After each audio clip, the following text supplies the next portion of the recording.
Inventory asset होती है कि एक्सपेंस होता है?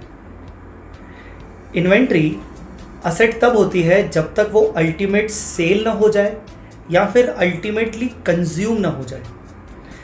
अगर इन्वेंट्री सेल हो जाएगी तो फिर उसको एक्सपेंस की तरह ट्रीट करना पड़ेगा, या फिर अगर आप इन्वेंट्री अल्टीमेट कंज्यूम कर लेते हो तो ही आपको उसको एक्सपेंस की तरह ट्रीट करना पड़ेगा। जब तक आपकी इन्वेंट्री सेल या कंज्यूम नहीं हुई तब तक वो आपकी असेट रहती है। अब आप पूछोगे कि सर एक्सपेंस कौन कौन से केसेस में हो सकता है? केस नंबर 1, जब आप इन्वेंट्री को अल्टीमेटली सेल कर दो तो सीओजीएस के रूप में आप इन्वेंट्री को एक्सपेंस ट्रीट करते हो। आपको याद है, opening plus purchase minus closing. दूसरा केस, इन्वेंट्री को एक्सपेंस तब ट्रीट किया जा सकता है जब आप इन्वेंट्री को कंज्यूम कर रहे हो।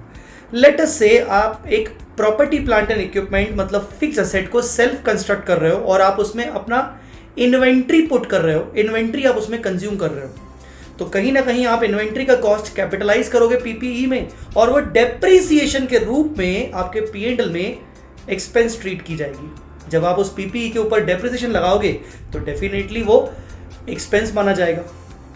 एक और केस होता है जब हम इन्वेंट्री को एक्सपेंस ट्रीट करते हैं। आपको याद है, इन्वेंट्री को AS2 कहता है कॉस्ट और NRV which ever is lower.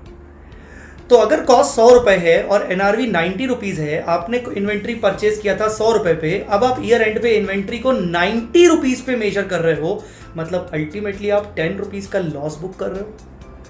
आप लॉस बुक कर रहे हो तो मतलब प्रॉफिट एंड लॉस में डेबिट हो रहा है, तो एक्सपेंस ऑब्लिक लॉस आपके वो पीएनएल में डेबिट हो रहा है।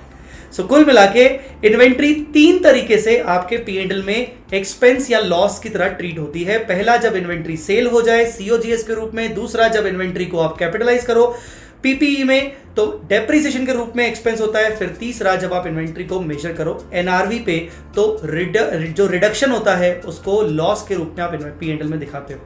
अदरवाइज आपकी इन्वेंट्री हमेशा असेट के रूप में दिखती है। Thank you so much guys.